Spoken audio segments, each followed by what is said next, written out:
হিলি স্থলবন্দরের কার্যক্রম পরিদর্শন করবেন নৌ পরিবহন উপদেষ্টা অবসরপ্রাপ্ত ব্রিগেডিয়ার জেনারেল সাখাওয়াত হোসেন। বিস্তারিত জানাতে সেখানে আছেন সহকর্মী শফিকুল ইসলাম শফিক।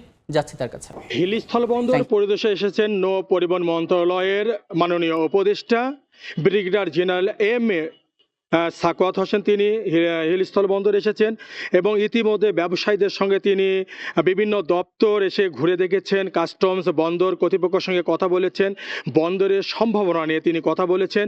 এদিকে তিনি আসাতে ব্যবসায়ীরা বেশ একটা আনন্দিত, তাদের অনেক আশা নিয়ে তারা আছেন এবং মাননীয় উপদেষ্টার সঙ্গে কথা বলবেন। হিলি স্থলবন্দরে যে আমদানি রপ্তানি বাণিজ্য একদম স্থবিরতা নেমে এসেছে, তিনি ইতিমধ্যে ব্যবসায়ীরা তাকে জানিয়েছেন যে ট্রাকের সংখ্যা বর্তমানে 20 থেকে 25টিতে নেমেছে।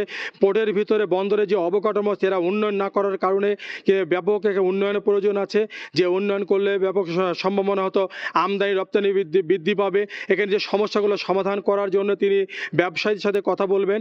ইতিমধ্যে বেলা 11টার সময় তিনি বন্দরে প্রবেশ করেন। প্রবেশ করার পরে কিন্তু তিনি মত বিনিময়ের সময় না গিয়ে বিভিন্ন দপ্তরে যে যারা আছেন কাস্টমস এবং বন্দর বিভিন্ন দপ্তরে তিনি ঘুরে ঘুরে দেখেছেন, সবার সঙ্গে কথা বলেছেন। তিনি আরও ব্যবসায়ীর সঙ্গে কথা বলবেন এমনটাই কিন্তু তিনি বলেছেন। হিলি স্থলবন্দরে মাননীয় উপদেষ্টার আগমন নিয়ে এতটুকু ছিল আমার কাছে সর্বশেষ। হিলি স্থলবন্দর থেকে যুক্ত ছিলেন সহকর্মী শফিক।